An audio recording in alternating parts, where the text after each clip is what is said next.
ذلك أدنى أن يأتوا بالشهادة على وجهها أو يخافوا أن ترد أيمان بعد أيمانهم واتقوا الله واسمعوا والله لا يهدي القوم الفاسقين. ജനം യഥാവിധി സാക്ഷ്യം നൽകുമെന്ന് ഇതുവഴി കൂടുതൽ പ്രതീക്ഷിക്കാവുന്നതാകുന്നു. അല്ലെങ്കിൽ ചുരുങ്ങിയത് തങ്ങളുടെ സത്യത്തിനു ശേഷം മറ്റുള്ളവരുടെ സത്യത്താൽ ഖണ്ഡിക്കപ്പെട്ടേക്കാമെന്ന് ഭയപ്പെടുകയെങ്കിലും ചെയ്യും. അല്ലാഹുവിനെ ഭയപ്പെടുകയും കേൾക്കുകയും ചെയ്യുവിൻ. അല്ലാഹുവിനെ അനുസരിക്കാത്തവരെ അവൻ സന്മാർഗദർശനം ചെയ്യുന്നില്ല. يوم يجمع الله الرسل فيقول ماذا أجبتم قالوا لا علم لنا إنك أنت علام الغيوب. അല്ലാഹു ദൈവദൂതന്മാരെയെല്ലാം സമ്മേളിപ്പിച്ച് എന്തുത്തരമാണ് നിങ്ങൾക്ക് ലഭിച്ചത് എന്ന് ചോദിക്കും നാളിൽ അവർ ബോധിപ്പിക്കും, ഞങ്ങൾക്കറിഞ്ഞുകൂടാ. അദൃശ്യമായ യാഥാർത്ഥ്യങ്ങളെല്ലാം നീ മാത്രം അറിയുന്നുവല്ലോ. അതായത് ജനങ്ങളെ ഇസ്ലാമിലേക്ക് വിളിച്ചപ്പോൾ അവരിൽ നിന്ന് എന്ത് ഉത്തരമാണ് ലഭിച്ചത് എന്ന് അല്ലാഹു ചോദിക്കും. നാൾ എന്നതുകൊണ്ട് ഖിയാമത്ത് നാളാണ് വിവക്ഷ. ഞങ്ങൾക്കറിഞ്ഞുകൂടാ എന്ന് പ്രവാചകന്മാർ പറയുന്നതിന്റെ താൽപര്യം ഇതാണ്. വാസ്തവത്തിൽ തങ്ങളുടെ ഇസ്ലാമിക പ്രബോധനത്തിനുണ്ടായ യഥാർത്ഥ പ്രതികരണം എന്ത്, ഏതു രൂപത്തിൽ, എത്രത്തോളമാണവ എന്നിങ്ങനെയുള്ള ശരിയായ വിവരങ്ങൾ ദേവദൂതന്മാർക്കില്ല. അത് അല്ലാഹുവിനു മാത്രമാണ് അറിയുക. പ്രവാചകന്മാർക്ക് അറിയാവുന്നത് തങ്ങൾ പ്രത്യക്ഷത്തിൽ കണ്ടതും അനുഭവിച്ചതുമായ പ്രതികരണം മാത്രമാണ്. അതും തങ്ങളുടെ ജീവിതദശയിൽ അനുഭവപ്പെട്ടത് മാത്രം. إذ قال الله يا عيسى ابن مريم اذكر نعمتي عليك وعلى والدتك إذ أيدتك بروح القدس تكلم الناس في المهد وكهلا وإذ علمتك الكتاب والحكمة والتوراة والإنجيل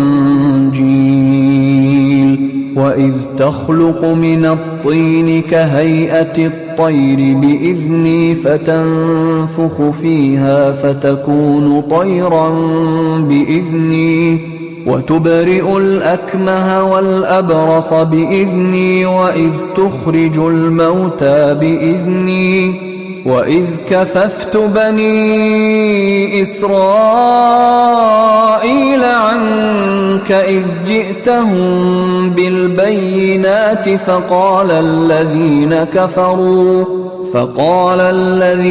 كفروا منهم إن هذا إلا سحر مبين. ഇനി അല്ലാഹു അരുൾ ചെയ്ത സന്ദർഭം സങ്കൽപ്പിച്ചു നോക്കുക. ഓ മറിയമിന്റെ പുത്രൻ ഈസ, നിനക്കും നിന്റെ മാതാവിനും നാം നൽകിയ അനുഗ്രഹങ്ങൾ ഓർക്കുക. നാം പരിശുദ്ധാത്മാവിനാൽ നിന്നെ ബലപ്പെടുത്തിയത്. നീ തൊട്ടിലിൽ വെച്ച് ജനങ്ങളോട് സംസാരിച്ചു. പ്രായമായിട്ടും ജനങ്ങളോട് സംസാരിച്ചിരുന്നു. ഞാൻ നിനക്ക് വേദവും ദർശനവും തൗറാത്തും ഇഞ്ചീലും പഠിപ്പിച്ചതും ഓർക്കുക. നീ എന്റെ അനുമതിയോടെ കളിമണ്ണുകൊണ്ട് പക്ഷിയുടെ രൂപമുണ്ടാക്കുകയും അതിൽ ഊതുകയും ചെയ്തപ്പോൾ എന്റെ ഹിതത്താൽ അത് പക്ഷിയായിത്തീർന്നതും ജന്മനാ അന്ധനായവനെയും പാണ്ഡുരോഗിയെയും എന്റെ അനുമതിയോടെ സുഖപ്പെടുത്തിയതും എന്റെ ഹിതത്താൽ നീ ശവങ്ങളെ പുറപ്പെടുവിച്ചതും പിന്നെ തെളിഞ്ഞ ദൃഷ്ടാന്തങ്ങളുമായി ഇസ്രായേൽ ജനത്തിൽ ചെന്നെത്തിയ നിന്നെ അവരിലെ സത്യനിഷേധികൾ ഇതൊക്കെയും വ്യക്തമായ ആഭിചാരമല്ലാതൊന്നുമേയല്ലെന്ന് തള്ളിപ്പറഞ്ഞപ്പോൾ അവരിൽ നിന്ന് ഞാൻ നിന്നെ രക്ഷിച്ചതും.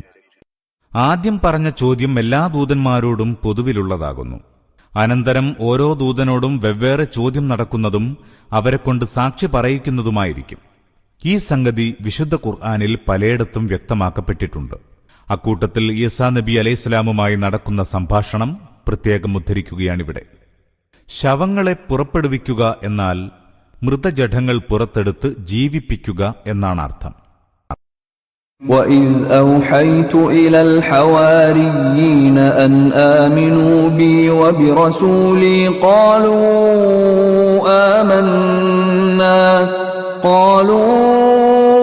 آمَنَّا وَاشْهَدْ بِأَنَّنَا مُسْلِمُونَ. എന്നിലും എന്റെ ദൂതനിലും വിശ്വസിക്കണമെന്ന് ഞാൻ ഹവാരികൾക്ക് സൂചന നൽകിയതും ഓർക്കുക. അപ്പോൾ ഹവാരികൾ പറഞ്ഞു, ഞങ്ങൾ വിശ്വസിച്ചിരിക്കുന്നു, ഞങ്ങൾ മുസ്ലിങ്ങളെന്ന് നീ സാക്ഷ്യം വഹിക്കുക. തന്നെ കള്ളവാദിയാക്കി തള്ളിപ്പറഞ്ഞവരുടെ നാട്ടിൽ ഈസാ നബിയിൽ വിശ്വസിക്കാൻ ഏതാനും ഹവാരികളുണ്ടായത് അള്ളാഹുവിന്റെ അനുഗ്രഹം കൊണ്ട് മാത്രമാണ്. സ്വന്തം ബലത്താൽ ഒരനുയായിയെപ്പോലും ഉണ്ടാക്കാൻ അദ്ദേഹത്തിന് സാധ്യമായിരുന്നില്ല.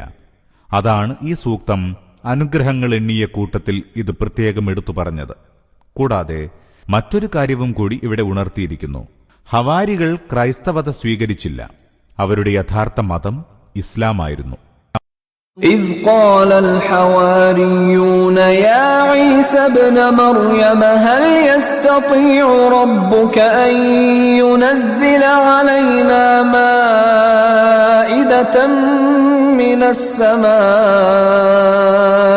قال اتقوا الله إن كنتم مؤمنين. ഹവാരികളുടെ കഥയിലെ ഈ സംഭവം കൂടി ഓർക്കുക.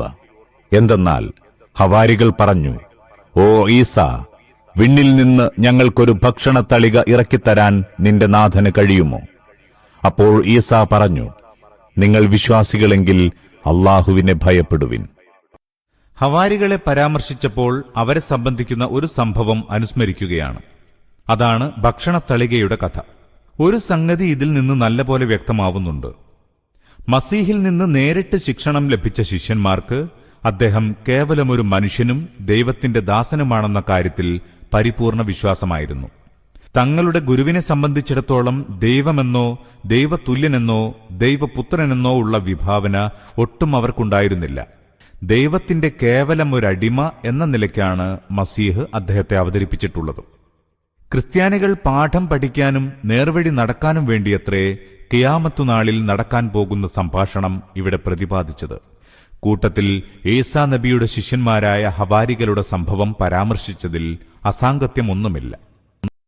قالوا نريد أن نأكل منها وتطمئن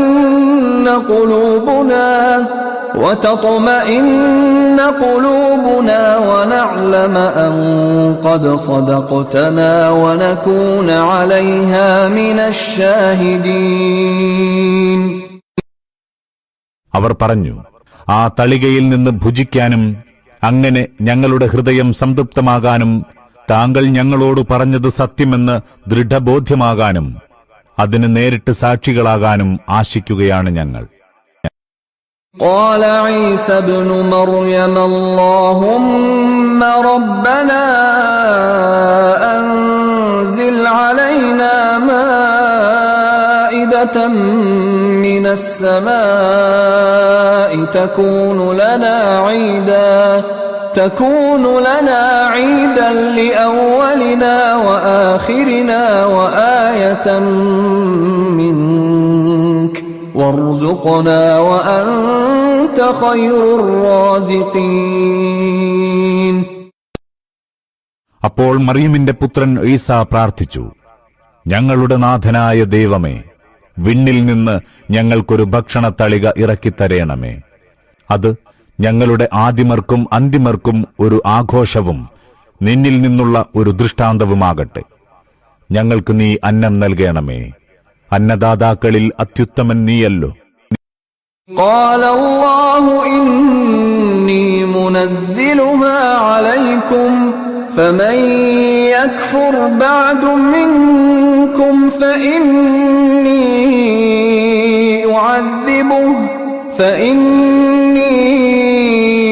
أعذبه عذابا لا أعذبه أحدا من العالمين. അല്ലാഹു അരുൾ ചെയ്തു, ഞാൻ നിങ്ങൾക്കത് ഇറക്കിത്തരാം. പക്ഷേ അനന്തരം നിങ്ങളിൽ ആരെങ്കിലും നിഷേധിക്കുന്ന പക്ഷം അവനെ ലോകത്താരെയും ശിക്ഷിക്കാത്ത വിധത്തിൽ ശിക്ഷിക്കുന്നതുമാകുന്നു. ഹവാരികൾ ആവശ്യപ്പെട്ട ഭക്ഷണത്തളിക യഥാർത്ഥത്തിൽ ഇറങ്ങുകയുണ്ടായോ? വിശുദ്ധ ഖുർആൻ ഇക്കാര്യത്തിൽ മൗനം അവലംബിച്ചിരിക്കുകയാണ്. പ്രമാണയോഗ്യമായ മറ്റു മാർഗത്തിലൂടെ ആ ചോദ്യത്തിന് വ്യക്തമായൊരുത്തരം ലഭിച്ചിട്ടില്ല. ഒരുപക്ഷേ അത്തരമൊരു ഭക്ഷണത്തളിക ഇറക്കപ്പെട്ടിരിക്കാം. അല്ലെങ്കിൽ തുടർന്നുള്ള ഭീതിജനകമായ ഭീഷണി കേട്ട് ഹവാരികൾ ആവശ്യം പിൻവലിച്ചിരിക്കാം. وَإِذْ قَالَ اللَّهُ يَا عِيسَى ابْنَ مَرْيَمَ أَأَنْتَ قُلْتَ لِلنَّاسِ اتَّخِذُونِي وَأُمِّيَ إِلَٰهَيْنِ مِن دُونِ اللَّهِ قَالَ سُبْحَانَكَ مَا يَكُونُ لِي أَنْ أَقُولَ مَا لَيْسَ لِي بِحَقٍّ إِن كُنتُ قُلْتُهُ فَقَدْ عَلِمْتَهُ تَعْلَمُ مَا فِي نَفْسِي وَلَا أَعْلَمُ مَا فِي نَفْسِكَ إِنَّكَ أَنْتَ عَلَّامُ الْغُيُوبِ. ഈ അനുഗ്രഹങ്ങളെല്ലാം ഓർമ്മിപ്പിച്ചുകൊണ്ട് അല്ലാഹു ചോദിക്കും, ഓ മറിയമിന്റെ പുത്രൻ ഈസാ, നീ ജനങ്ങളോട് അല്ലാഹുവിനെ കൂടാതെ എന്നെയും എന്റെ മാതാവിനെയും 2 ആരാധ്യരായി വരിക്കുവിൻ എന്ന് കൽപ്പിച്ചിട്ടുണ്ടായിരുന്നുവോ? അപ്പോൾ അദ്ദേഹം മറുപടി പറയും, നീ എത്ര പരിശുദ്ധൻ! എനിക്ക് അധികാരമില്ലാത്തത് പറയുക എന്റെ ദൗത്യമായിരുന്നില്ല. ഞാനത് പറഞ്ഞിട്ടുണ്ടെങ്കിൽ തീർച്ചയായും നീ അറിഞ്ഞിട്ടുമുണ്ടായിരിക്കുമല്ലോ. എന്റെ മനസ്സിലുള്ളതൊക്കെയും നീ അറിയുന്നു. നിന്റെ മനസ്സിലുള്ളതൊന്നും ഞാൻ അറിയുന്നുമില്ല. നീയോ അദൃശ്യയാഥാർത്ഥ്യങ്ങളെല്ലാം അറിയുന്നവനല്ലോ. അള്ളാഹുവിനോടൊപ്പം യേശുക്രിസ്തുവിനെയും പരിശുദ്ധാത്മാവിനെയും ആരാധ്യരായി സ്വീകരിക്കുന്നതുകൊണ്ട് മാത്രം ക്രിസ്ത്യാനികൾ തൃപ്തിപ്പെട്ടില്ല. അവർ യേശുക്രിസ്തുവിന്റെ വന്ധ്യമാതാവ് മറിയമിനെയും ആരാധ്യയാക്കി വെച്ചു. മറിയം ബീവിയുടെ ദിവ്യത്വത്തെ സംബന്ധിച്ച് ഒരു സൂചന പോലും ബൈബിളിലില്ല. മസീഹിന് ശേഷം ആദ്യത്തെ 3 നൂറ്റാണ്ടുകളോളം ഈ സങ്കല്പം ക്രൈസ്തവ ലോകത്തിന് അപരിചിതമായിരുന്നു.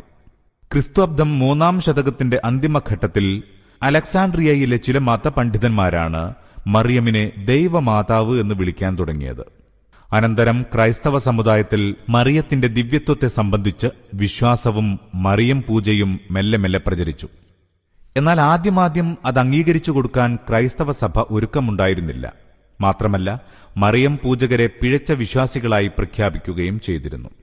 പിന്നീട് മസീഹിന്റെ ഒരേ സത്തയിൽ 2 വ്യതിരിക്ത വ്യക്തിത്വങ്ങൾ സമ്മേളിച്ചിട്ടുണ്ടെന്ന നെസ്റ്റൂറിയൻ വിശ്വാസം ഒരു തർക്ക വിഷയമായി തീർന്നു. അപ്പോൾ അഫ്സൂസ് നഗരത്തിൽ ഒരു കൗൺസിൽ ചേർന്നു.